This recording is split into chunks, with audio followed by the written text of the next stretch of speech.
Awesome to hear from the players this morning before the top 8. Plenty of nerves in the building, I'm sure.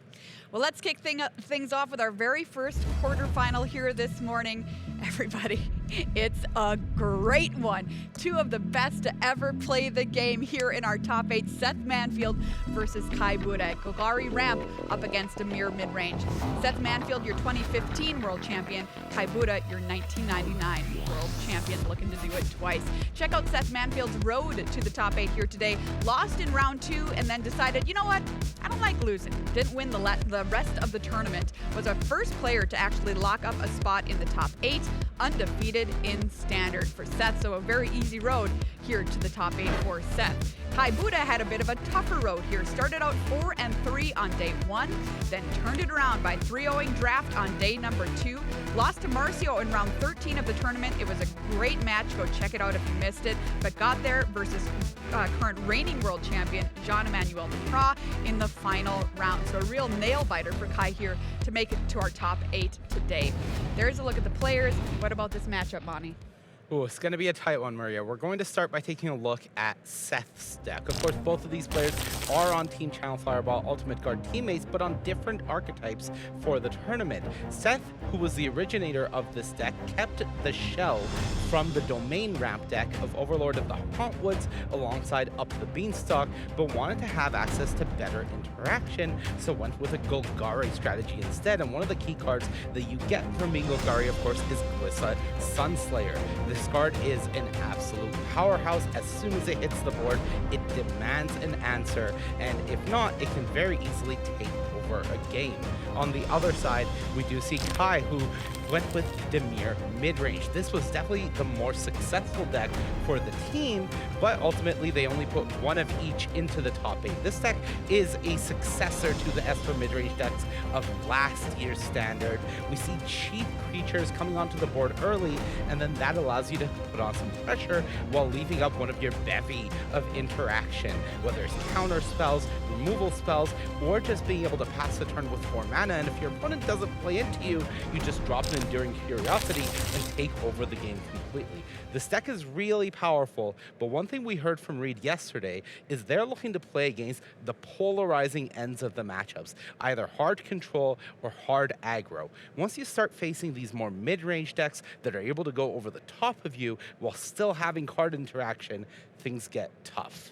All right, well, we have two greats here in this matchup. Mani, which one do you like here? As much as Kai doesn't lose on Sundays, I have to go with Seth Manfield. I think his deck is just favored in the matchup. All right, what about you, Cedric? I'm going to need your help with this one, okay? Okay. As much as Kai no. doesn't lose on Sunday. There you go. I'm all set. All right, I'm with you, Cedric. It's time for our first quarterfinal. Take it away, Marshall and Paul with the call.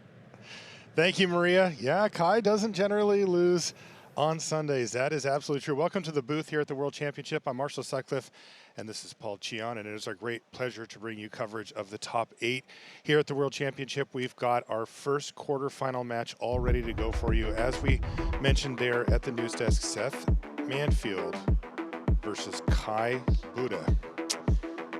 This is heavy hitter territory. You don't see that often at the highest level of our game, the World Championship.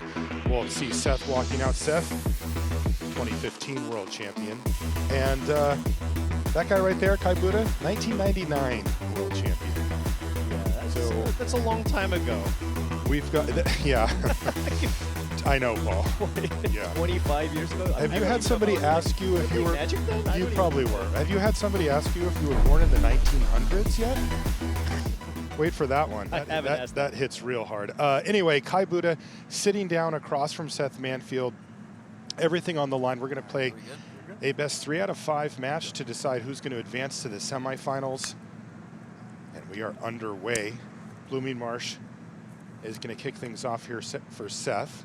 Seth with 2 copies of probably one of the most important cards in this matchup here in Up the Beanstalk. Being on the play is huge because you can have it countered by Phantom Interference.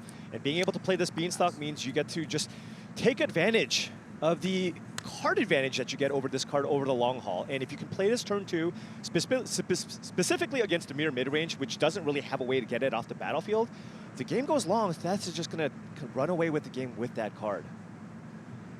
You can see decision points already here for Kai this early in the game. Yeah, has access to Deep Cavern Bat, or Fairy Mastermind. So those are both fine options. Fairy Mastermind is a nice answer to Beanstalk. It allows Kai to kind of keep pace with the extra cards that Seth draws. But if you're Kai, you have to think Seth's deck has 14, 15 removal spells in his deck. If you just run out the Fairy Mastermind here, it's just so likely that Seth is going to have a removal spell for the Mastermind. So a little better to run out the Bat here instead.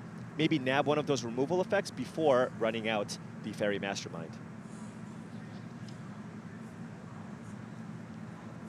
Yeah, the card draw engines for both players, very powerful. You see the up the beanstalk there. On the other side of the table, Kai Budde, well, he has multiple ways to draw cards, but the one that really stands out is Enduring Curiosity, particularly because Seth can't really block flyers. If they are able to stick on the battlefield, they could lead to significant card advantage going back in Kai's direction. It's not like he doesn't have a way to draw cards either. Yeah, Curiosity is a fantastic card. Now, Seth, unlike most versions of Golgari, is playing 2 copies of Tear Asunder, which is a nice, clean main deck answer to the powerful enchantment. Additionally, Seth's deck actually plays, because it plays less creatures, it actually has more removal spells than your typical Golgari mid-range deck. And we saw Marcio Carvalho, when he was playing against Kai, just kill all the flyers. If I just kill everything, you're not going to be able to draw any of the cards, and Seth already has his card advantage engine online here. So it's going to be tough. Looking at Seth's hand, we have Go for the Throat, Harvester of Mystery, another Beanstalk, just a lot of removal spells that Kai has to grind through before even being able to draw any cards with the Curiosity. Ultimately, the Bat is going to take Virtue of Persistence, which is usually common. The Lochthwain Scorn side of that card would kill the Bat, and Seth had multiple answers for the Bat anyway. Now, Seth, with some mana issues here, you drew a Demolition Field and a Fountain Port, so these colorless lands sometimes are not free. And one card that Seth is probably very concerned about here, which is probably the best card in the matchup for Kai, is Kaito, Bane of Nightmares. Seth has a bunch of spot removal spells, but not a lot of ways to answer the Planeswalker. At least when he was playing against the Golgari mid-range deck, Marcio had creatures that could threaten Kaito. Seth doesn't have as many, so if Kai can get a Kaito into play, that could go a long way here for him to potentially win this game. So Seth had the option for the Go for the Throat to prevent a potential Kaito. Instead, he goes for Up the Beanstalk, perhaps digging for a swamp to fire off a Duress for it, but instead, no land there. He found Anoint with Affliction. Now, he does have the Fountain Port for the turn, but that's not quite the same thing. Kai's going to take a good aggressive stance, though. He's going to chip in for 1, and then Unstoppable Slasher hits the battlefield. That will definitely demand an answer. Ouch, and it looks like Seth does not have another land here. Really? He drew another Beanstalk, and Beanstalk is a great card, but you need to be able to at least, you can't just cast Beanstalks all day. You need to be able to at least keep the board somewhat clear here. He does have that Anoint with Affliction, which is a clean answer to the Unstoppable Slasher, but missing a land drop here is pretty huge, especially considering the fact that Kai has access to double Enduring Curiosity. Now, Kai doesn't have land number 4, but if he does find it, if Seth decides to fire off this Anoint with Affliction main phase, Kai can then slam the Curiosity, at least draw 1 card here off the bat. Seth definitely would prefer to play Up the Beanstalk, hit a Black Source, and have access to Go for the Throat. Yeah. But, man, do you really want to take that hit? It's a huge amount of damage. Right. I'm just going for the remote. Now, the thing is, if Kai doesn't And actually... that was Anoint. Right. And if Kai doesn't find land number 4, then he actually won't be able to pull that far ahead and take advantage of the fact that Seth didn't draw a land there. Yeah, and with only the Bat on the battlefield, he's not really generating anything amazing now that the Slasher has been exiled. Land would have been so big here for Kai. So big. Oh, and he didn't hit. Oh, it was Kaito, though? That is interesting, though. That is interesting. You give back the Virtue of Persistence, but that doesn't do anything against the Kaito. You get to Surveil, find a land drop, too. Definitely. Right? So that could be something for Kai to consider. Like I said, Seth only really with 2 clean answers in the Tear Asunder to kill the Kaito. Interesting mana issues for both players. They have enough mana to cast some stuff, so we have a game.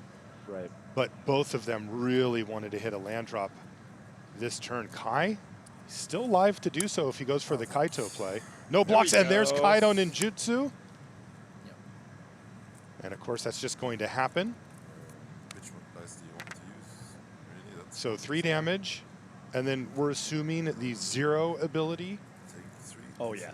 after combat here to try to surveil Given that and there's draw a card. Yeah, given that Kai doesn't have a land drop here, he will absolutely just be looking for any lands. Slasher probably just goes into the graveyard here, Does but Fountain Port count? I think Fountain Port still counts. Close enough. It's still just a land. It ensures that you can play that Enduring Curiosity next turn. I don't think you can be too picky here. It'll be a little bit greedy, I think, to just bin that land and draw just a random card. And if Right. that's not a land, it's pretty bad for you. So he does draw the Fountain Port. He decided he didn't want the another Unstoppable Slasher. So he put that into the graveyard. The other one's exiled. Was Seth it drew another a miss? Blooming Marsh. Oh, That is rough. you asked for a land. Yeah, I mean, it was a land. You got to be careful which land you ask for here, but of course there is a cost of playing Blooming Marsh, not entirely free here. Now that Seth doesn't have a removal spell, probably just going to run out and up the Beanstalk here and just hope that this Kaito doesn't run away with the game. Yeah, this is the interesting part because Kai really, really, really needs to be applying as much pressure as possible because with 3 up the Beanstalk, you know, Seth effectively has the long game locked up. Yeah, I wonder if Kai just runs out Curiosity here for even more value or just keeps up Counter Magic and just kind of slowly get the card advantage here with the Kaito. Couple of nice options. Kai has to think, okay, what's the worst case scenario? If I play Enduring Curiosity, you have 2 big threats you need to deal with.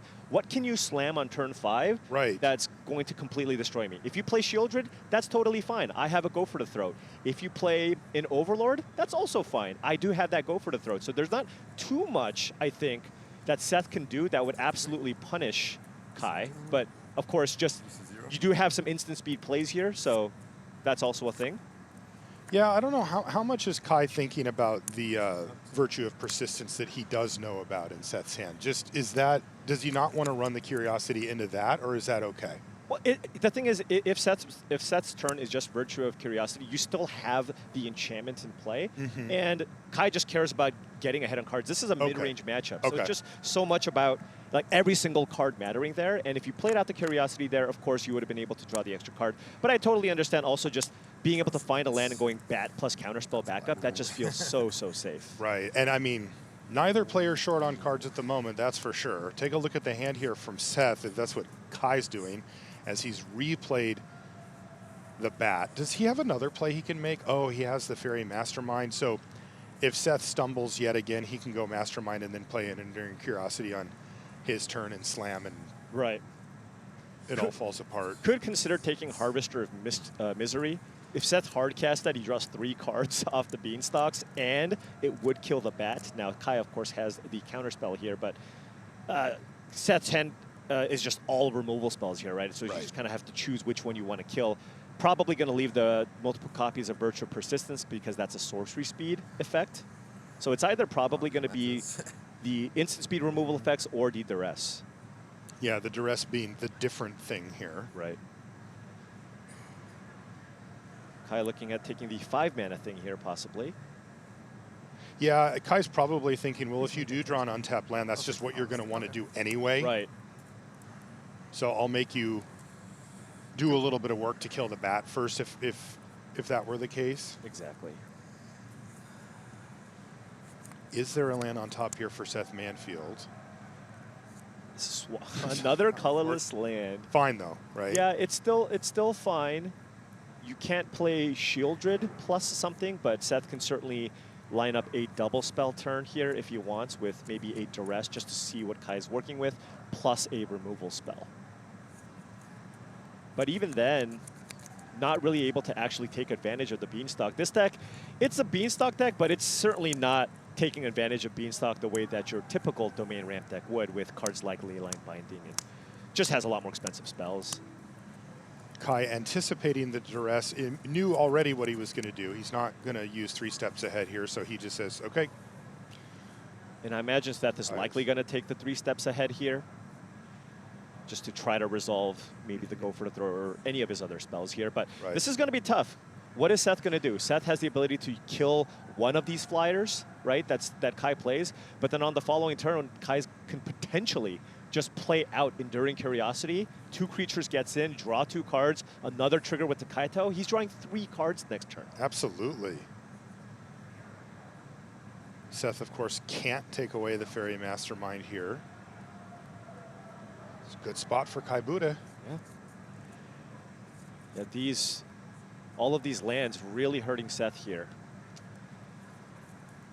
Okay, 3 steps ahead is going to hit the graveyard.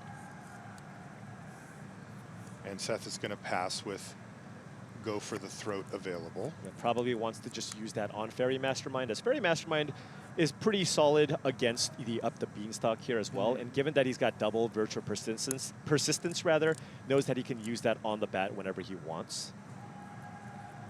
Oh, changes his mind. Oh, he has not passed the turn? Yeah, it looks like he's just going to go with Virtue. All right, I thought he said go, but I must have missed that. All right. Lockthwain Scorn.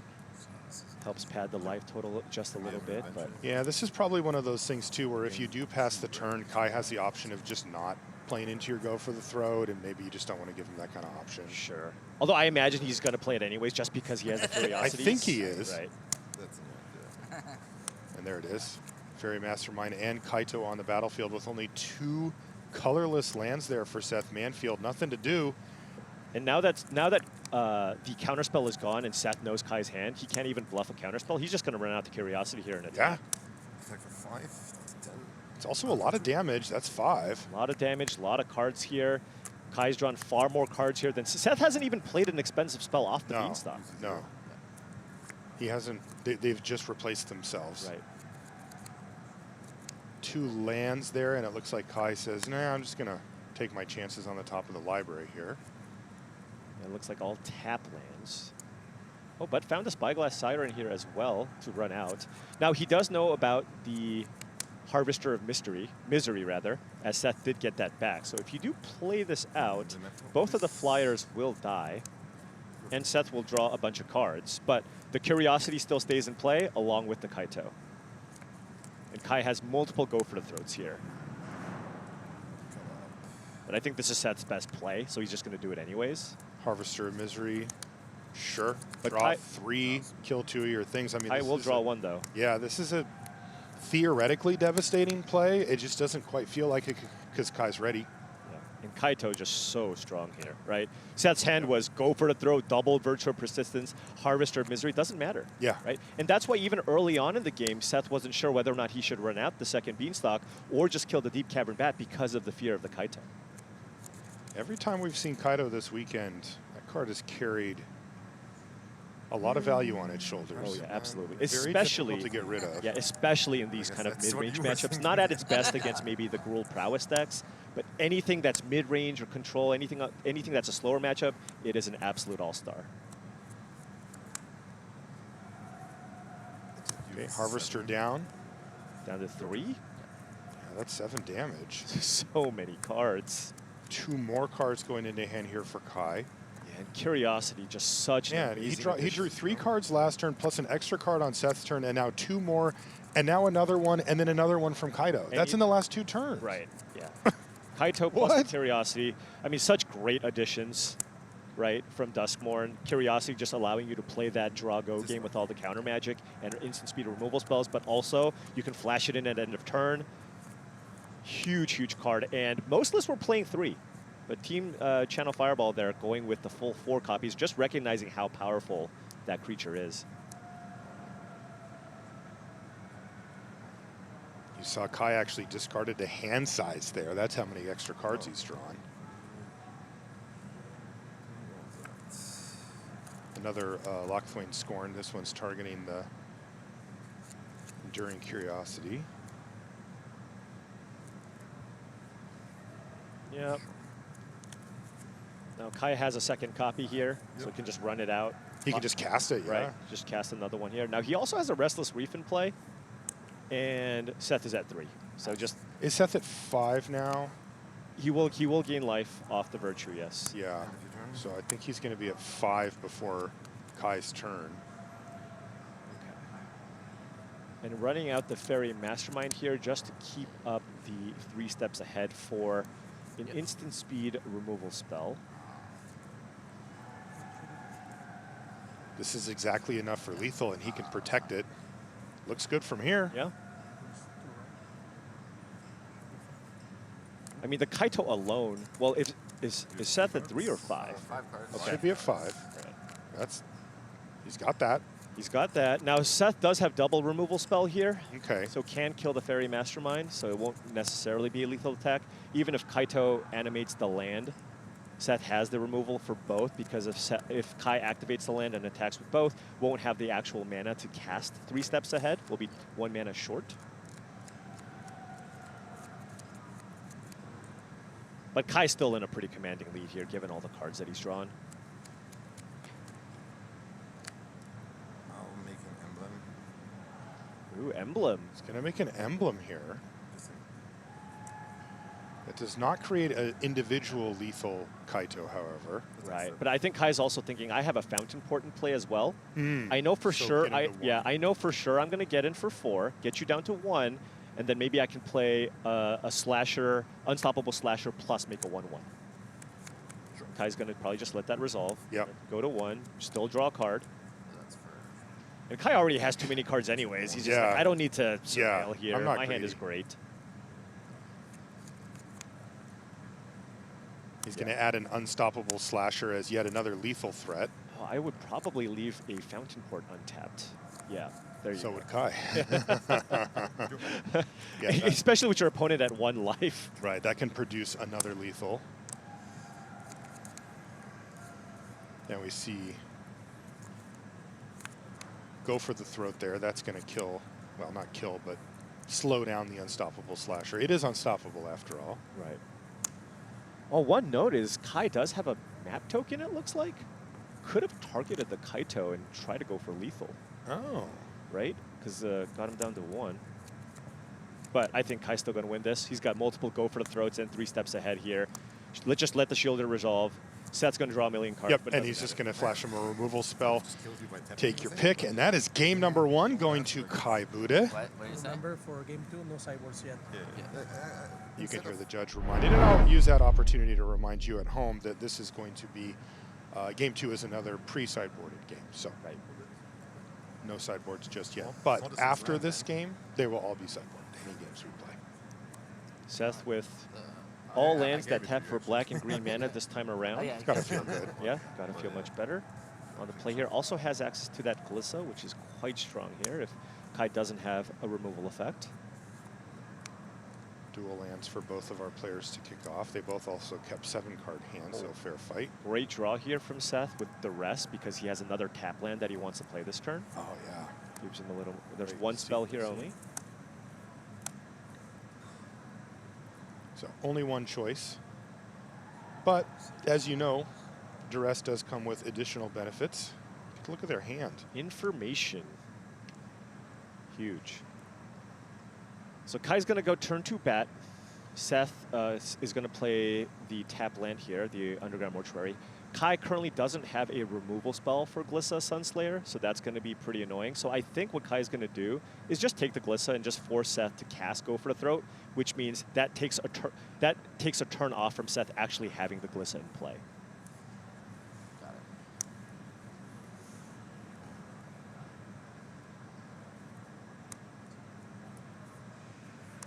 It's a surveil land, so Seth gets to take a peek. Yeah, it'd be interesting if it's land number 4, what Seth would choose to do, because I don't think he's going to go Overlord of the Hauntonwoods. Next turn, I think he probably wants to be a little more proactive here with the play, especially knowing that Kai doesn't have removal. And try to run out that Glissa if he can. But of course, he knows Kai's just going to run out the bad side.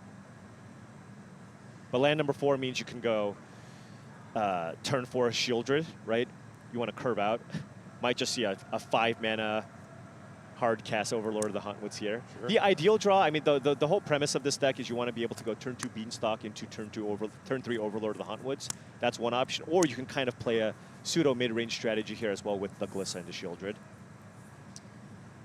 It was a land, by the way, Paul. Okay. And he didn't keep it. And he didn't keep it. Did not keep it. Okay. I guess, has 2 draws at a land here, right? Because you already have your land drop for next turn. But yes, I would be pretty surprised if Kai doesn't take the Glissa here, given that he doesn't have a removal spell. I suppose Seth still has a pretty strong turn 3 play here. He can just ramp if the Glissa gets taken, given that the bat doesn't put that much pressure on you. Yep. And Kai passes the turn back over to Seth. Drew a land anyways, yeah.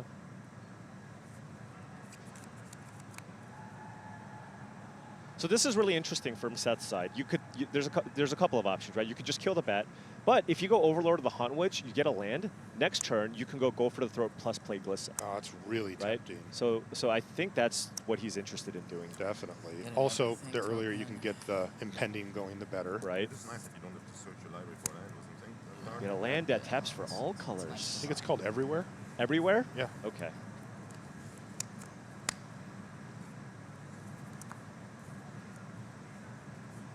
Kai's just going to run out his hand. I think that he had a slasher in his hand, right? So probably just going to play that and kind of force the action. Yep.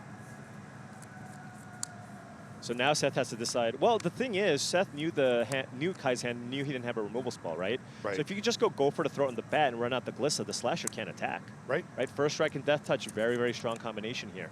Yeah, it creates a really interesting inflection point where if Kai can find a timely removal spell, House of Cards kind of falls apart. Yeah, Kai's just kind of hoping he top decks a removal spell here, right? Because Seth is going to be leaning here on the Glissa. So if you can go for the throat off the top, Seth's going to take 11 damage.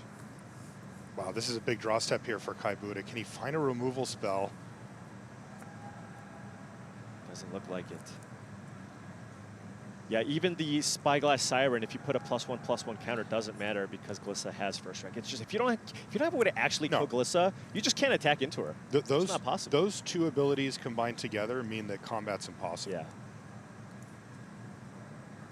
So Kai might just pass and just run out the Curiosity here, end of turn just to use all of his mana. And Seth is stabilizing nicely here. Glissa and then has the Shieldred to follow up, which will resolve. And the Overlord is tick-tocking as well. It's already down to 2. It'll be 1. Yeah, the question here of your Seth is it okay for me to take a hit from the Slasher? Because I really want to attack and draw a card. Yeah. Right? Because you do have the Shieldred to block the Curiosity. And that also gains you some life, right? Because the draw trigger will gain you life when you run out the Shieldred. So Seth running out the land here to play around Phantom Interference. You'd like to play the tap land here, but you'd rather not get Phantom Interference out here. Seth is definitely thinking about attacking with Glissa. The value. It's a lot of life. Is like, is one card worth taking 11? 11? I'm going to say no, but Greatness at any cost. At least, yeah, that's the real at any cost. But definitely better to be patient here, I think, for that much life. If it was 5, I think he's like, yeah, give me that card. 11 is a tough sell. Yeah, and it actually would have even been more, right? Because Glissa dings. Oh, yeah, so you gain 12, the life, so you take a little extra damage, right? Yeah. Oh, boy. Seth decides to sit back. Kai, once again, does not find the answer. But both players just kind of staring at each other, can't really attack. Kai now has the Spyglass Siren, which can start attacking. It's 19 all right. Yeah, I suppose the thing breaking the parity right now is just Shieldred. Right. Because if neither can attack and they just sit there, well, that benefits Seth over time. Yeah, especially, I mean, Kai has a second Enduring Curiosity here, so he can go land, Siren, second Curiosity, and then you can start drawing cards. Yeah. And obviously, you'll take some damage here because the Shieldred's in play, but certainly worth here because you're really, really looking for removal effects here. Does not run out the Spyglass Siren right now. Yeah, that's really interesting. Oh, okay, never mind. Doesn't have a second Enduring Curiosity here. Ah, okay. But interesting that he still didn't run it out. The Siren. Yeah. Maybe he wants to keep up the Restless Reef here to block Shieldred. Cards in here. Or playing around possibly a Deadly Cover-Up. Playing around sweepers, maybe? You see deadly cover up here for Seth Manfield. All right, now Gliss is going to attack. Guy's like, uh-oh. No box. Remember, you can kill the Enduring Curiosity here, too. Right, destroy an enchantment. But favoring the card draw here. Now, there is a Restless Cottage that can also block now. Sure. So that's probably another reason why Seth chose to attack. Also, the Overlord Lords do. is in play, too. Anoint with Affliction was what Seth found off of the Glissa trigger. Right. Oh, that's also really, really great against that Slasher. So yeah, Seth looking now decently in control of this game.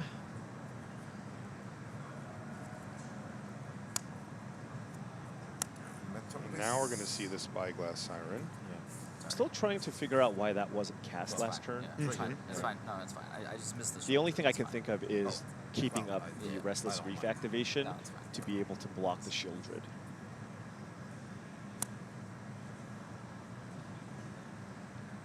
Kai kind of out of action here. Definitely. This is a much different game than the first one where both players had, 6, 7 spells in hand for most of the first game. Now you can see they're getting down to it. Kai's completely out of gas at this point. Yeah, and no removal. This Glissa is just going to continue getting card advantage here for Seth. There is that Anoint with Affliction that Seth can fire off on the Spyglass Siren at some point if he wants. And probably will need to, as that's really the only way that Kai has to get anything going right now. True. Interestingly, Deadly Cover-Up is a nice, I guess, permanent answer to Enduring Curiosity, I believe. It is. But right now, he's got such a dominating board position that he's not actually going to cast it here. Another Overlord of the Huntwoods, and this card definitely looks a lot more underwhelming when you don't have those Beanstalks in play. But I guess any large creature is still just a fine draw at this point.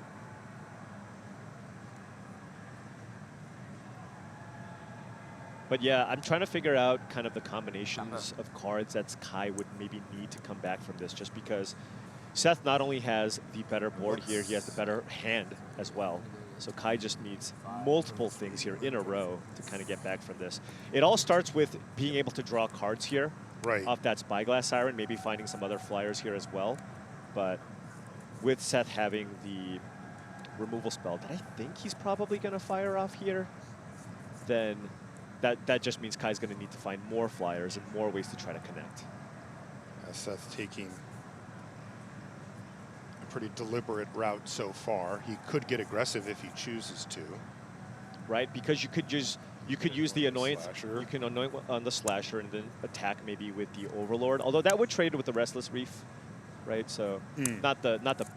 It's like it's an okay exchange, but Kai's not doing anything anyways. Do you really want him to be able to spend all his mana and actually get some value out of that land right now?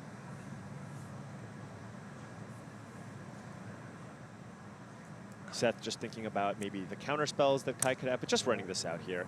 Now, Seth just has a huge mana advantage, card advantage, creature advantage, removal advantage. He is ahead on all metrics currently. Kai needs to find an answer for both Shieldred and the Glissa here. Kai just hasn't done anything in 2 turn cycles. Right. He spent 1 mana or so. What did he find now? A cut down. It cut down. So does it hit anything? I think cut down is a completely dead card in this matchup. Yeah, it actually hits nothing. It kills nothing. Against the Golgari mid-range deck, at least it kills a Bronco. But here it kills absolutely nothing. Yeah, those will be the first cards to come out during sideboarding. Yeah, But we're not there yet. Oh, Seth did take the hit from the Siren. All right. Choosing to hold on to that Affliction could, like you mentioned, go for a more aggressive route here. Especially with 2 Anoint, right? Yeah, he may just be doing that. And making a 5-power Enduring Curiosity makes a lot of sense here, because that allows you to actually trade with the Overlord, right? That is correct. And Seth, given that he has so much mana, could also opt to wait on the Anoint with Affliction and just cast it on his turn to play around the Phantom Interference. and then make a huge attack. I mean, Kai's down to 9 here. Seth is at Right. 24. Go for it with the Unstoppable Slasher now. That does seem to be the line that Seth is taking, especially since he took the hit from the Siren. Yeah, because remember, the Restless Cottage can also attack here. Right. So 2 6/5s, a 4/5, 4/4, and a 3/3. Yeah. And an opponent who's You can on block. 9. You can block 2 creatures. So you can block. Yeah, like I said, the 2 6/5s, hit them for 11, and that should get it done here.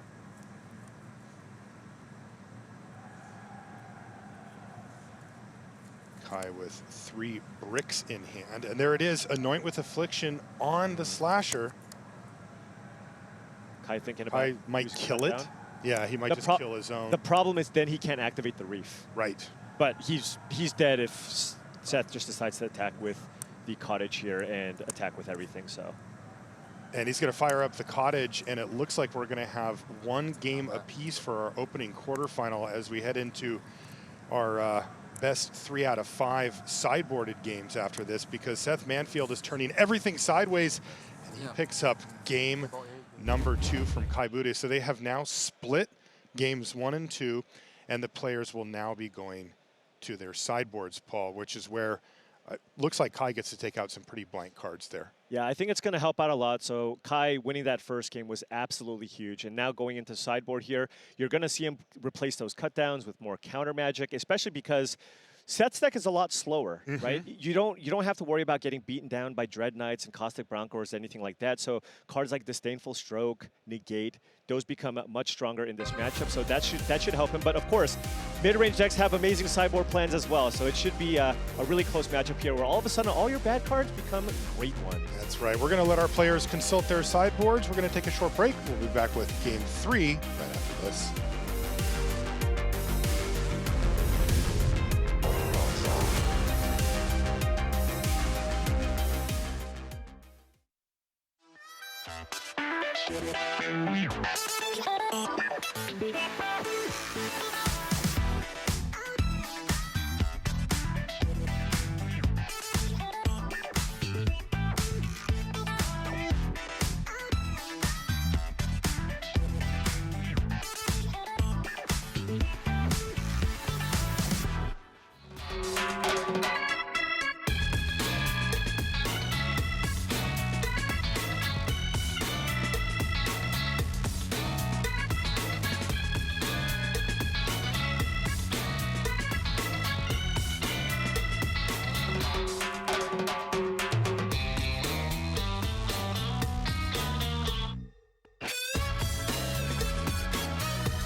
And welcome back to coverage here of the Magic the Gathering World Championship. I'm Marshall Sutcliffe with Paul Cheon. We are in Las Vegas, Nevada. It's beautiful here, a lovely day. And we've got, of course, MagicCon going on as well. Take a look at some of the exciting things you can see. It's not just the World Championship. It's kind of something for everybody here, Paul. Yeah, it's been an incredible sight. There's just so many people here. What is it? Last time I heard it was 16,000 people. So many. You could hear them at the Right. door this morning. Yeah. They were chanting. It was like, let them in. Like, Absolutely insane. yeah, it's awesome stuff to walk through the hall here. It's massive. And like I said, there's everything for every type of Magic player here. And hopefully you can join us at one of these sometime down the line. For now, though, we're focusing back in on what we're here for, which is the World Championship. We're in our first quarterfinal match. If you're just joining us, thanks so much for doing so. We really appreciate it. We've got Kai Budde versus Seth Manfield, game number 3 coming up. And as I mentioned before, this will be the first game where the players have access to their sideboards. Any big picture thoughts on that, Paul? You know, we were talking about cut down being a dead card, that kind of stuff. Yeah, I think you're going to see a lot of maneuvering depending on whether or not you're in the player draw, particularly for Seth, because I think if you're Seth, you're going to kind of try to play the role of a control player in this matchup. So I think for Seth, you're going to see a lot more removal being boarded in, because I just think it's important to just have all the instant speed removal spells for all the flyers, so that Enduring Curiosity doesn't get out of hand. Meanwhile, on Kai's side, you get to board out a decent number of some of the removal spells that you have. And if you anticipate even more creatures, for example, getting sideboarded out, maybe you take out more removal to just make sure that you bring in more creatures, negates, duresses, disdainful strokes, cards of that nature. And that's what Kai has here. He has a negate and a disdainful stroke in hand. You see the Aquazats out of the board there for Manfield as well. Yeah, and Manfield actually bringing in cut downs for this matchup, along with the Aquazats, more hand disruption, actually taking out the Glissas, which actually did a lot of work. So pretty interesting decision there, especially when you're on the draw. Maybe you think, hey, turn 3 Glissa into Phantom Interference is not so great. Kai also probably has a decent number of removal spells. I'm just going to have all hand disruption and removal and try to win with my Beanstalks.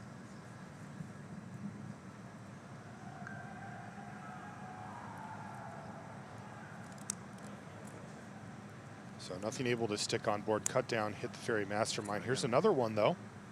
Yeah, and is this worth a go for the throat or an anoint? It likely is. I think Seth probably just wants to fire off the removal spell while Kai doesn't have the ability to counter it. So just going for the main phase here and just kill it right away. Yeah, especially with Kaito. Around. Yeah, totally. Ooh, no land drop there from Kai. Okay. He's got Urtai Resurrected in hand.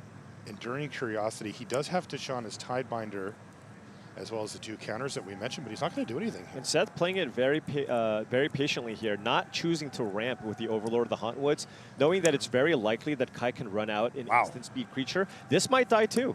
Seth just has a ton of removal spells. You have to respect all the counter magic. You just fire off your counter spells, excuse me, your removal spells to get anything off the battlefield here. So using an Anoint or go for the throat, tough decision here, because Anoint with Affliction obviously kills the Unstoppable Slasher, right? So maybe that's why he's going to keep it in hand here and use Go for the Throat. But of course, Anoint with Affliction doesn't deal with Enduring Curiosity. There's a Spyglass Siren now for Kai. Is he going to map? No, he's going to keep up his counter spells. Right. Wow, they're really fighting it out on a 1-for-1 basis. Neither player able to get ahead on cards just yet. But I mean, that Tidebinder was a 3-2. Right. Like, that's it. That's the text it had. It's a 3-2, and it still drew a removal spell. Yeah, Seth just wants to kill absolutely everything when he can to slow Kai down. Kai's main source of card advantage is creature plus Enduring Curiosity. If Seth just 1-for-1s all the creatures, he's in a totally fine situation in this matchup. Now that Seth is on 5 lands, he can use Overlord of the Hauntwoods here to go get a land while still keeping up a removal spell. Seth says, I would like to cast or impend this. Now, Kai can Disdainful Stroke this, I believe. Yeah. So, +5. Looks like he's going to go for that here. Yeah, that same thing that makes it good with Beanstalk. The Beanstalk is the same thing that makes it bad against Disdainful Stroke. But still, he only actually paid 3 mana. Right. And he got a card out of the hand there from Kai. So none of these exchanges, these have all been fine. Yeah. And now Seth deciding whether or not he wants to utilize a removal spell here on the Spyglass Siren, but chooses not to. Interestingly, his last removal spell, he's finally almost exhausted of them. It's kind of funny because if Kai just runs out, land Enduring Curiosity, Seth doesn't have the answer with the Anoint, but of course he's got the Aquazats. I wonder if Kai was considering whether or not he wants to activate the map on the Spyglass Siren, which would then cause Seth to go ahead and use that Anoint most likely. Yep. But it looked like he already tapped his creature, so. Yeah, he wanted to go to combat. Seth said, hold on, I may have something I want to do. Oh, sure, because of Kaito. But no. Right. At the end of the day, it was just Glass Siren for 1. That is first blood. That's the first damage of the game finally. Yeah, and this is interesting. So Seth can go Anoint with Affliction, but doesn't really have an answer to that Enduring Curiosity. Wow, right? Look at this. Literally just killing every single thing that Kai has played regardless. Now, Seth can run out the Accolazotz here, and it would, but the thing is, Kai does have the air type. Ooh, what a draw, the end here. Now if Kai flashes in Curiosity, you kill the Enduring Curiosity and all copies of that card from Kai's deck. That's his main source of card advantage. Wow, huge. What a draw here. Wow. Also an answer to the Kaito. Kills Planeswalkers too, but now no more Enduring Curiosities. Kai's gonna have, it's gonna be tough for him to just try to 1-for-1 against Seth, who has a few more ways to get ahead on cards with that up the beanstalk. Also, not for nothing, but Seth gets to take a little browse through the library to see what the sideboard plan does look like from Kai. I feel like most of the time, especially with these type of decks, the players have a good idea. You know, there's no big like transformational thing or I threw a big curveball at you, generally speaking, but still it's good to know. Kai was actually looking so good there. He was. If he didn't draw the end, he's probably playing out Accolazotz. Kai counters it with Urtai, then slams Curiosity, attacks and draws a card. And all what of a a sudden, huge draw. Yeah, that was the house of cards for Seth of Manfield potentially falling apart, but the end changed all of it, and now we're back in the other direction. Also gets to see Kai's hand here too. Yeah. So the question is, who can get something moving in a forward direction card advantage-wise first? Obviously, it's going to be much harder for Kai with all of those Enduring Curiosities gone. He has a few other things, very Mastermind and such. Seth has currently the mana advantage here, and creature land advantage. Right, that's often something that will clean up the mess. And Kai can't, you know, he's not just going to run out in Urtai on an empty board most likely. So same thing if you're Seth, you're probably not just going to run out that Accolazotz here. Might try to induce in Urtai here by activating the creature land, right? Just activate the Restless Cottage and attack. But it was go for the throat. But it was go for the throat. Kai, so maybe in attack step you cast go for the throat before the attack, so you don't get the food token. Could do that. Hey, you don't want to let him attack. Oh, so it actually did work. Right. Now Seth drew Harvester of Misery. He can actually discard that and kill the Urtai if he wants. Get it off the battlefield. Might just be interested in doing that, unless he'd rather just hardcast it for a little extra value and hope that Kai doesn't top deck a Kaito, or no, can't top deck Enduring Curiosity, so it's just Kaito. Mana burn? What's that? No mana burn anymore now. Mana burn, no longer a legal thing you can do. Kai's It existed when Kai played. It did.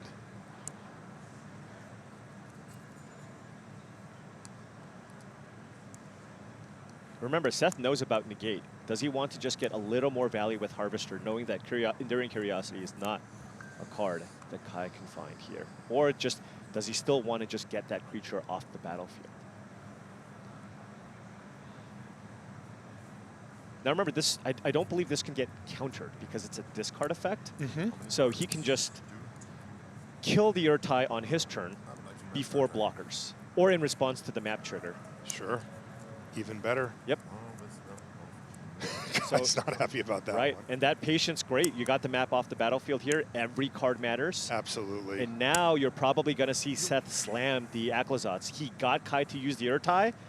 The coast is clear. All you know is he's got a negate and a card you don't know about here. It was Restless Reef, at least for Kai Budde, so he has something to do next turn. I feel like this is just the turn to go for it.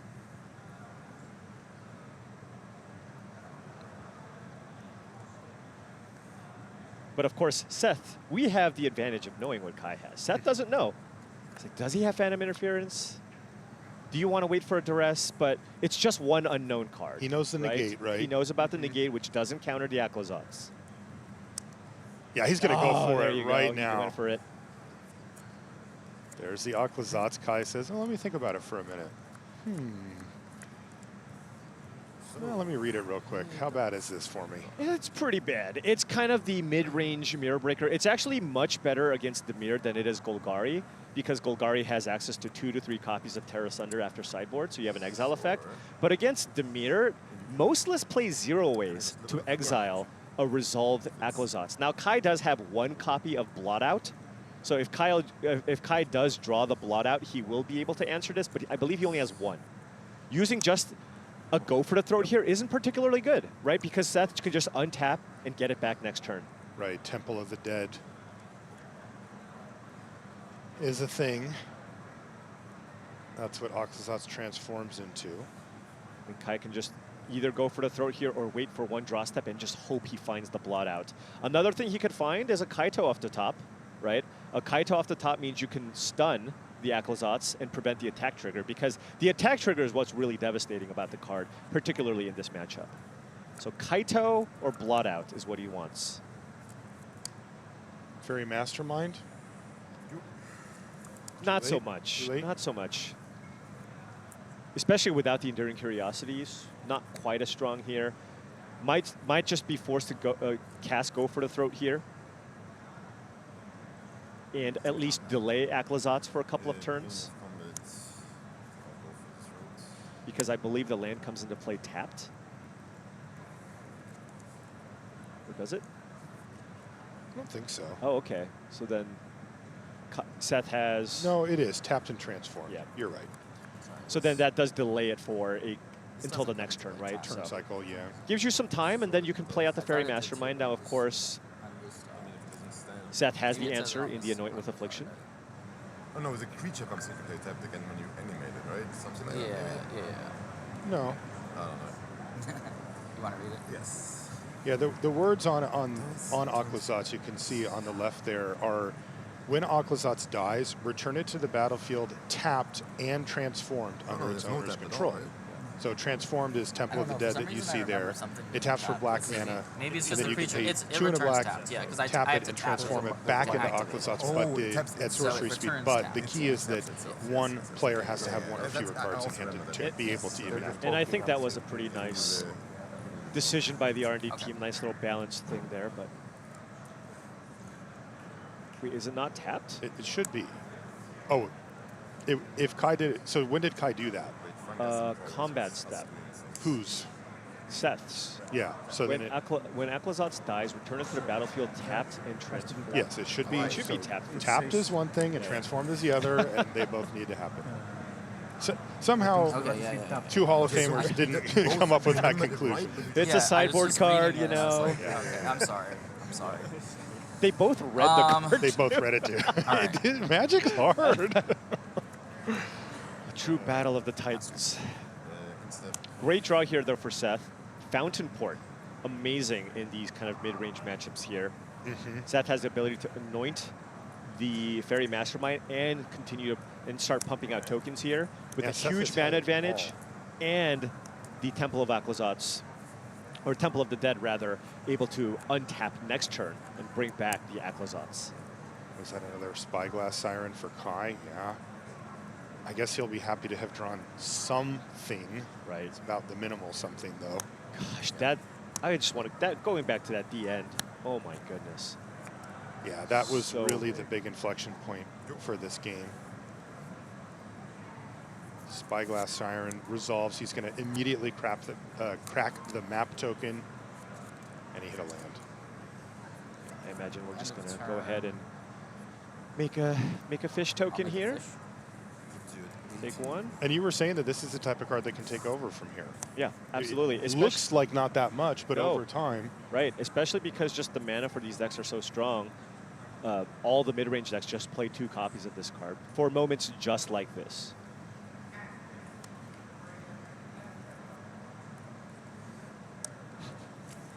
Fish trade? No. I imagine we're going to see the return of Aclazotz here. Yeah, in this case, there's also Overlord of the Hauntwoods available. Wow. Yeah, could do that or just choose to make another token here. That would be the other option here, just because I don't know that he needs to just ramp and find another land here with Overlord. Almost would rather just cast the Overlord. or wait till you draw up the Beanstalk even. Also keeping up Demolition Field as a way to deal with the Restless Reef that's in play. So Yeah, that's been kind of just sitting there holding it back. this is the game where you see the value of the utility lands. Absolutely. Seth lost because he had those in game 1, but here, in a late game situation, really, really strong. And Seth doesn't even really care about using the Demolition Field on the Restless Reef. I think for the most part, he'd rather save that for an opposing Fountain Port. If Kai finds a Fountain Port, then he wants to use the Demolition Field on that. Another go for the throat here from Kai. So continuing to slow down that Aclazotz, but kind of like what we saw with Mosswood Dread Knight, it just keeps coming back. Right? If the game just keeps going, it's just you're not gonna win if your plan is to just constantly use spot removal spells on a creature that continues to come back. Yeah, Kai's in a very difficult position because taking hits from Aclazotz is certainly no way to win the game, but long term, trying to use 1-for-1 removal when you're drawing 1 card a turn is not going to get ahead either. There's an Overlord. Yeah, Overlord here, still keeping up the Demolition Field. Has a ton of mana available here. I think no more go for the throat here for Kai. Still holding on to that negate, which has done basically nothing here. Yeah, nothing at all. Now I wonder if Kai just wants to fire off the Demolition Field because now that he's got the Overlord in play, he wants to attack with it. If Seth does, yeah. And he does. He does.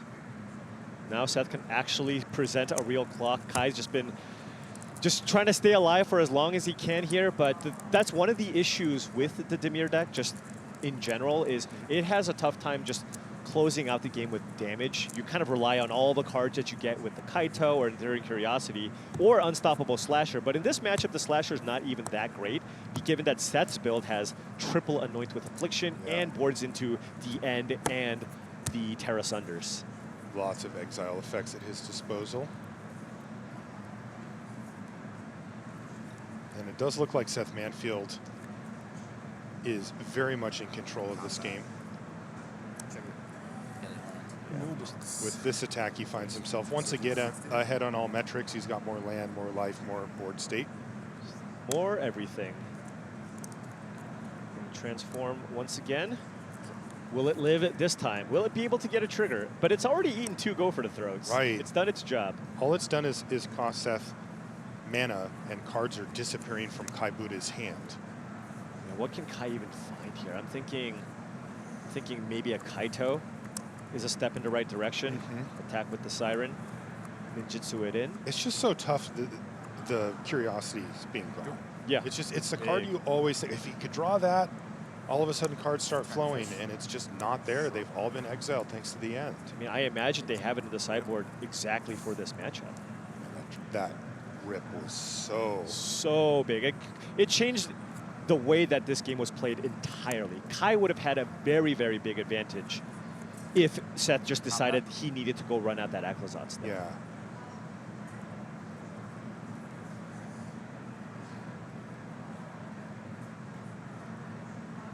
It's been incredible. I mean, Seth has been able to deal with just every single thing. I mean, remember, this is the game, where Seth was firing off removal spells on anything. Literally just stat a 3/2, kill it. 1/1 flyer, kill it. I mean, Seth is very aware of Kai's win condition, which is flood the board with a bunch of understated creatures and then get that Curiosity in play. So whenever you can, whenever Kai doesn't have counter magic, because Kai can kind of try to play a Dimir tempo-ish game where I play a threat, counter all your removal spells, and get you down that way. Seth is like, I'm not going to allow that to happen. I don't care if you're playing things at instant speed. Seth boarded in a ton of additional instant speed removal spells. I don't want you to win that way, and I know that my late game is likely better than yours. Kai has 3 steps ahead and negate in hand. He's got to discard probably that negate that's just been haunting him for this whole game. Never found a target for it. Yeah, 3 steps ahead, not doing a whole lot here either. You can make a copy of a Siren, not especially strong here.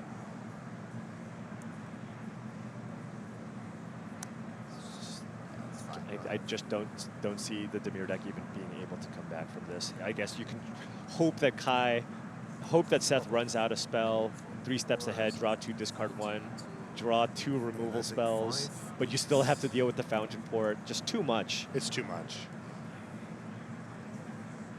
Kai might just need to draw 2, discard 1 here with 3 steps ahead. I'll draw 2, discard 1. Now remember, if Kai discards a land, Seth gets a bat. Oh, that's right. Trigger. Oh, right. Yeah, Kai said the exact same thing I did.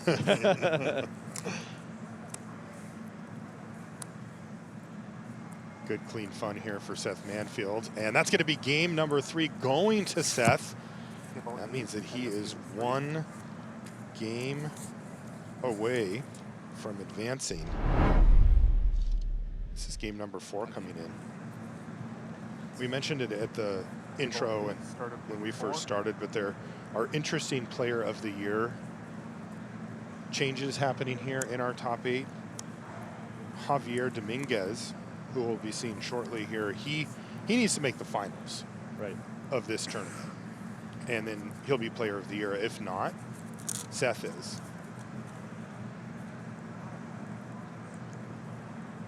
This is duress, turn 1 from Kai. Anything good?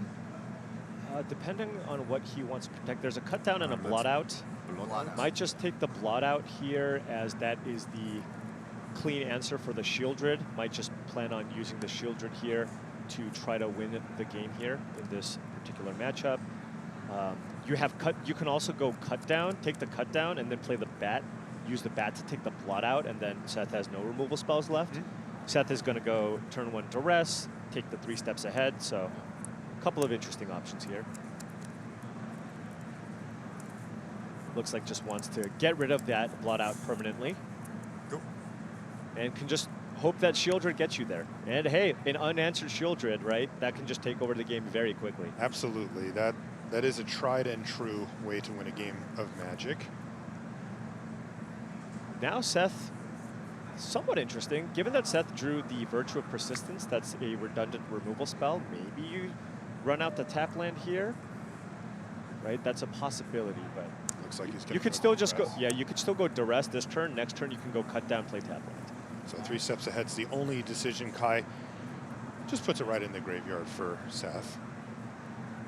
But as we mentioned before, there's still an informational advantage to be gained. Yeah, given that Seth now has 2 removal spells, that Deep Cavern Bat will not be long for this world. Right. If anything, you want to take the cut down and force Seth to play an untapped Swamp next turn to get rid of the bat. Interestingly, neither of the removal spells are good enough against Shieldred. Right. Well, you can combo them. Both are. Yes. If you go That's Virtue really plus cut interesting. down, you can use that. That's really, by the way, in that order. Right, exactly. Yeah, Doesn't work the other way. I think we're probably going to see Kai go ahead and take the cut down here, just because that means that you'll at least get a damage in if Seth chooses to play the tap land. And just, yeah, it just makes life slightly worse for Seth.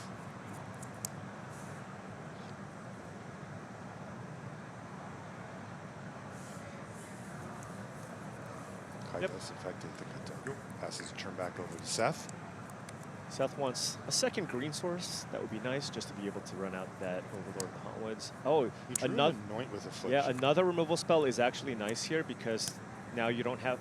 Now you still have another play next turn, even after playing the tap land. But all of these removal spells do not kill Shieldred. Unhit Shieldred somehow. Kai, how does he have so few cards? I guess he got Duressed as well, and casted Duress. Okay. A nice 3-drop here would be great, if you can find any play here. Go. This is going to be in Shieldred we trust here from Kai Budde. And for the time being, it will be good enough. That's a Terra Sunder, but I think you have to, oh no. Oh, that's a Terra Sunder in the hand. Yeah. Certainly don't need another Duress here. Right, with the land, that Terra Sunder, that does actually get the job done. And cut down, especially Anoint with Affliction, really well positioned in this metagame, but not against Shieldred. That's right. Time to slam it. So there's Shieldred, but Terra Sunder in hand here for Seth Manfield.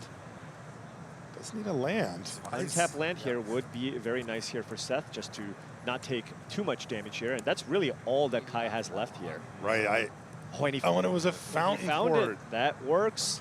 You need just 1 green and 1 black here. Big draw here for Seth Manfield, and now Seth with 2 removal spells in their Overlord against Kai with 6 lands.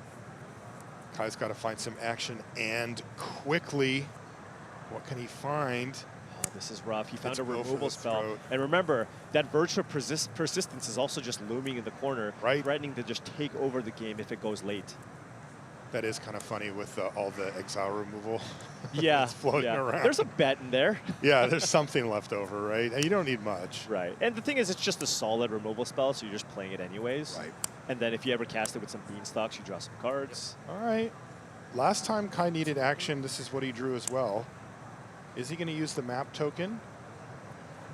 It's so likely for Seth to have a removal spell, but remember, Seth has a Fountain Port, so Seth really wants to make a token here, so maybe this is the time to go for it here. Force him to use a removal spell, then you don't get a token. Yep. Kai says, I'm just going to stay patient. And Seth is going to gift himself a fish. And I wonder if Seth is just going to go for the Impending to try to play around some counter magic while also keeping up removal, or get a little more aggressive. Speaking of aggressive, first the fish is going to get in. Wow, look at that. A card we really haven't seen in Standard at all. Outrageous robbery as a one-of. Robbery. That is a one-of that's in the main deck, by the way. It's interesting because in this matchup, Kai has a bunch of cheap counterspells like Negates, but if you ever resolve this for 4 or 5, it's got to be great in the mirror, right? Totally. Or any mid-range matchup, rather. I would love to hear the story of how this outrageous robbery ×1 made it into the list. This is just, it's one of those ones where like something happened in testing, or every time they cast it, they won, or there was a matchup that had just solved the problem entirely. Right, yeah. Because this is not the type of card you normally would want. Some domain ramp decks play 1 copy of Jace main as a way to deck your opponents because they've drawn too many cards. Oh, okay. Maybe this is kind of their version of that. I don't know.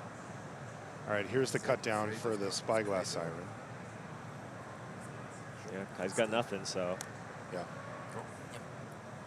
Draw a card. Can he find something? Kaito. Kaito would be fantastic here. Darkflick Shores, go. Kai is getting extremely flooded here. Doesn't have a Fountain Port either to keep up with what Seth has in play. Seth now deciding, do I just want to make another fish, or do I want to crack that fish for a land here? Or any action. Choosing, the way that I win is not with this token. Right, this token's not going to carry It's me with to cards. victory, so I'd like to keep hitting my land drops. There's the end in case there is an Enduring Curiosity at some point. A big find there, a little insurance there. Also insurance against just a Kaito off the top here for Kai. So Seth continuing to pull ahead here on resources with that Fountain Port. Seth also, using his cut down there to strand the map token. It's just sitting there with no target. Go. I just on top deck mode here.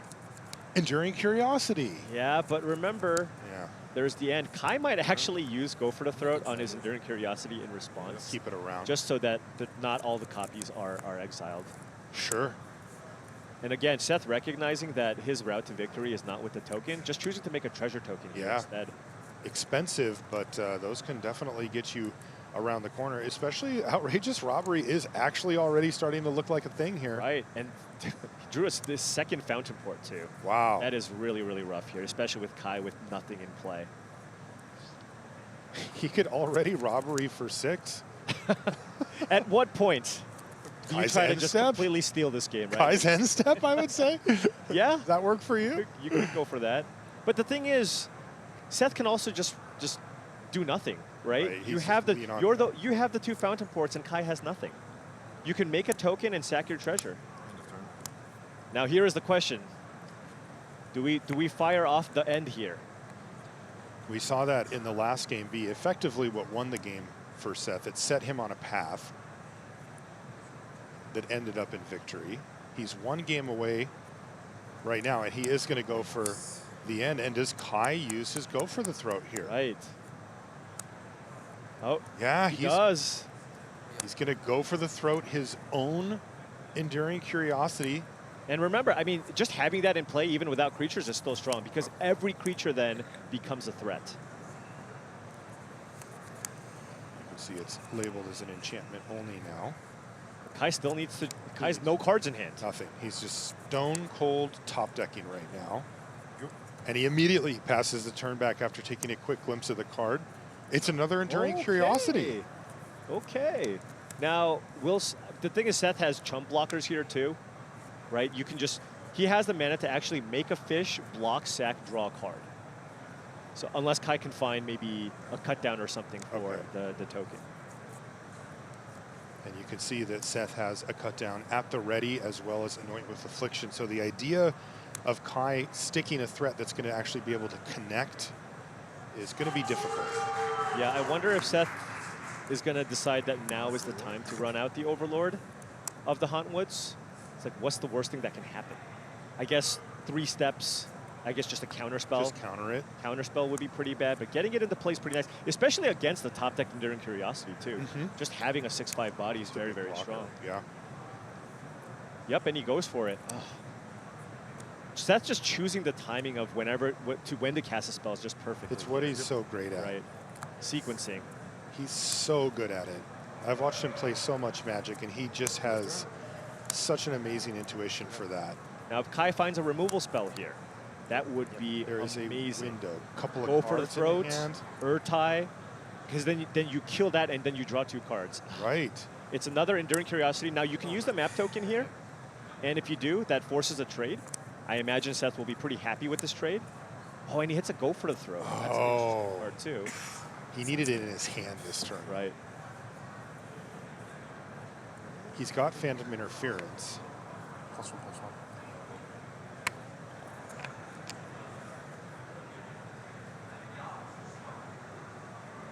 Yeah, Phantom Interference allows you to make a 2/2 flying token, too, if that's something that you would be interested in, particularly with the double Enduring Curiosities. Question is, do I attack for 5 here to trade with the Overlord? You do have another Enduring Curiosity here that you can play. And you just need to connect once, right? And then all of a sudden you're right back in this game. I think Kai's hand is just Phantom Interference with the Go for the Throat potentially. Oh, on I top see. He here. doesn't have a 3rd copy. Got it. Yeah, so if he does trade, he'll be back down to no threats again. Yeah, but this is an easy block here for Seth. The way that Kai gets back into this game is, of course, drawing cards off the Enduring Curiosities. So Phantom Interference is all that's left here for Kai Budde. Right, and Seth with Cut Down and Anoint with Affliction means making a token just doesn't do anything. Double Cut Down, Outrageous Robbery, Anoint with Affliction, but perhaps more importantly than all of it, Fountain Port rolling along. The Fountain Port has just been so huge. Yeah. Oh, and look at this. Well, this is actually kind of annoying. Seth might actually let this resolve. And not pay? Right, because do you really want Kai to draw 2 cards off the Curiosity here? He has so much more action with the Fountain Ports. It's not crazy here to let it resolve and then use the cut down on the token. Depends on what creatures are in the graveyard here. We have an Overlord and Deep Cavern Bat, right? Yes. If the Shieldred was in the graveyard, maybe you pay, but maybe these creatures are not strong enough and you just have so many more cards here. I just don't want Kai to draw a bunch of cards. So tempting to just pay, but yeah, it would tap out Seth Manfield, and Virtue of Persistence doesn't trigger until your upkeep, so it would just be shields down if he paid. Yeah, this is a big decision here for Seth. He just needs to not pay, right? No, he is going to pay. Okay. So Kai gets 3 live draws here. Now, there is an active Virtue of Persistence and the Dimir deck that can't get it off the battlefield. So that's also a thing here, right? And you can get a Deep Cavern Bat, which will get at least one of the cards that Kai finds. So Seth is just saying you can't beat Virtue of Persistence. Right. Like, you can start drawing a bunch of cards, but you're not going to beat this in the long term. Hey, but Kai went from looking completely dead to at least having a few draw steps here. So he gets 2 extra cards after his draw step. These need to be action, though. Right, he has no wiggle room. He drew a Fountain Port for the turn. There's a Spyglass Siren. Okay, it's another token, but Seth has tons of removal here. He is only really going to be able to get the 1 attack in. And a Dark Slick Shores was the other draw step. This might be a good turn, though, to just utilize that map token right away. just because Seth likely has a bunch of removal spells. And he's incentivized to use them anyway, Right. so not a time to get. Oh, you can just sack it to the fountain port to draw a card. Sure, that's right? even Yeah. better. Yep. So this is his 4th card drawn this turn. That was a land, I think. All right, Seth gave him the one window, but now Virtue of Persistence is active. It's online. So where does he start? Is it a bat? I think Does it's he a just bet. go big? That. Yeah. He wants the bat. Again, these graveyards are not stocked with amazing things to get. There's, I believe, only the 2 targets, but Right. how many do you need Yeah. when you're getting them for free? Draw. And with the double cut down and the Annoyance, you're happy to trade creatures, right? Because you can just get them back. They're using the same sleeves. Oh, sure.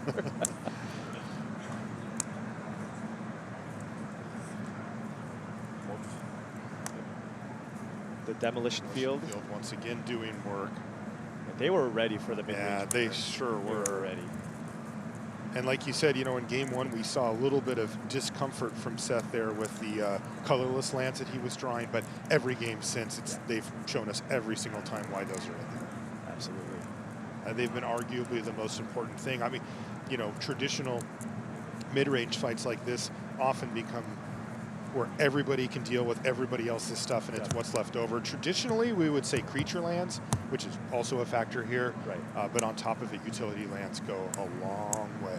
Yeah, it's last resource standing. It's just every card, incremental card advantage, and that's why the Virtue Persistences are there as well. It's nice because it's just great early and also a nice finisher here.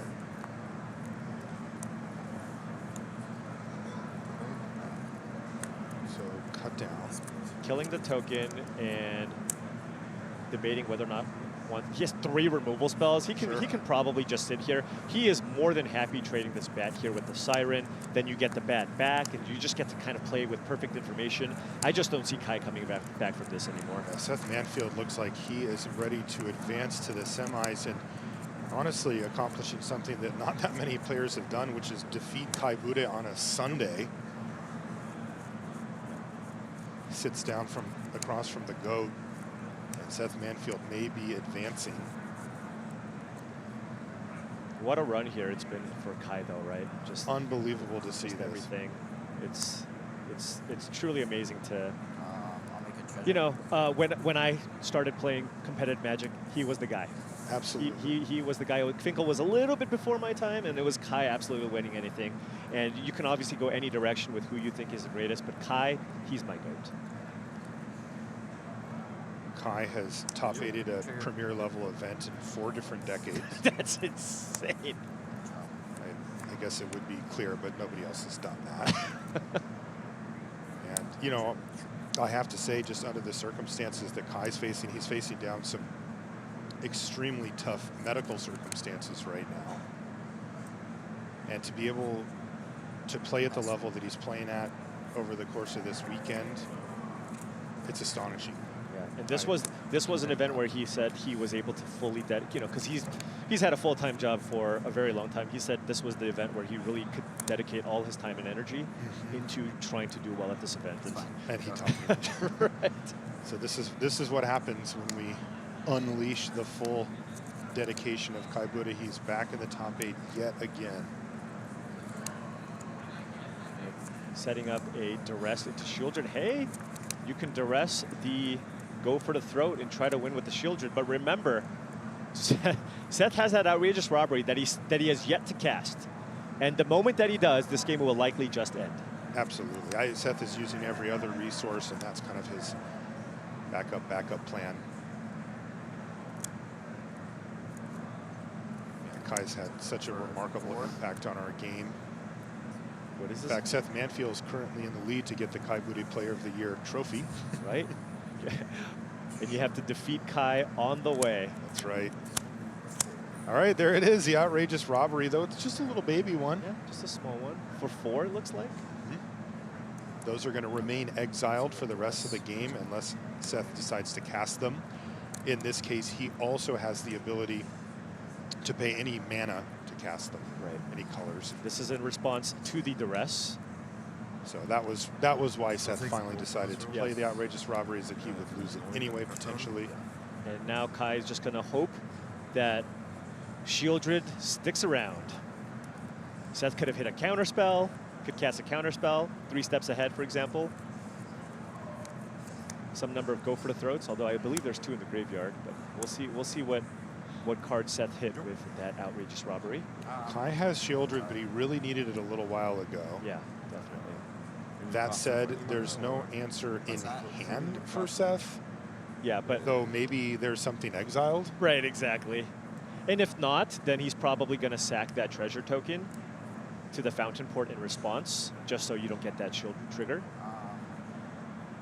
Sorry, can I respond to the shoulder? Whatever. Yeah, it's fine. It's perfectly fine.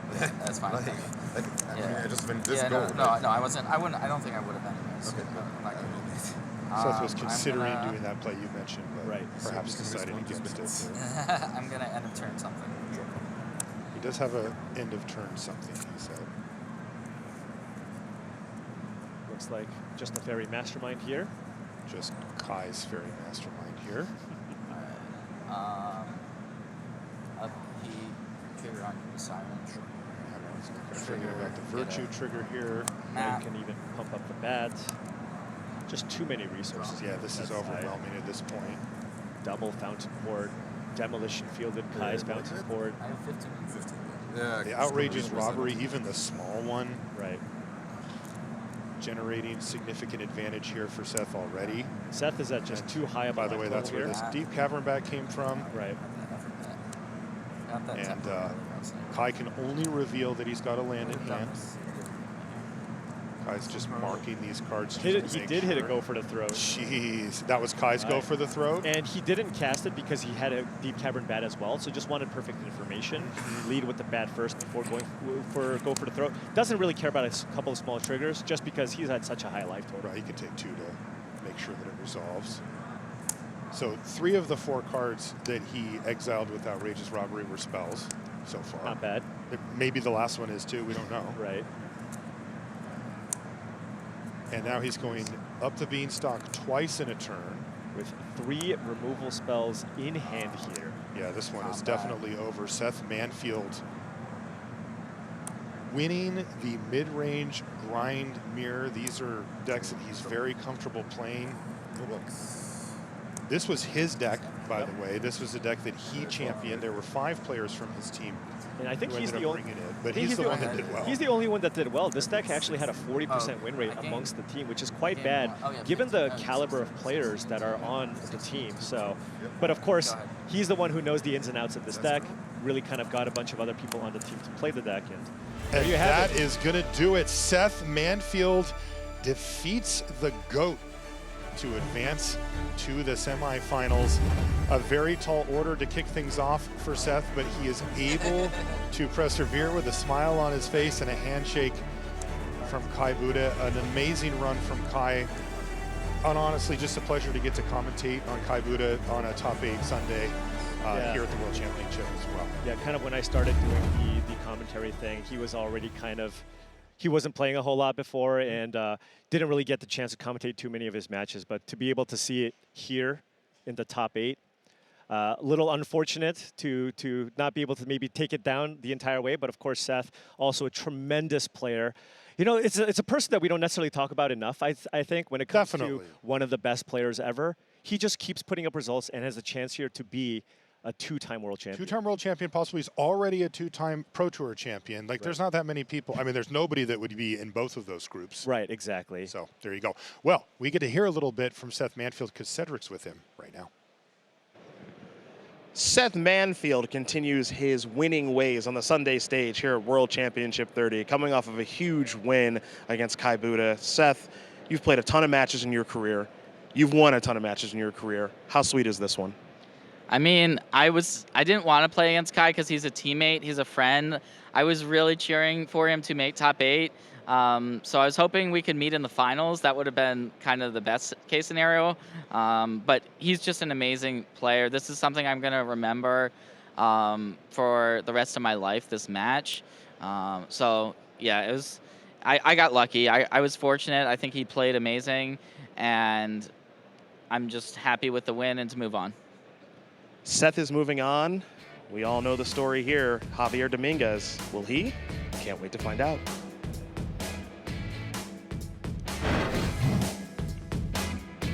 All right, we're going to take a short break here from the Magic the Gathering World Championship. When we come back, though, we'll be at the new stuff setting up our next quarterfinal. So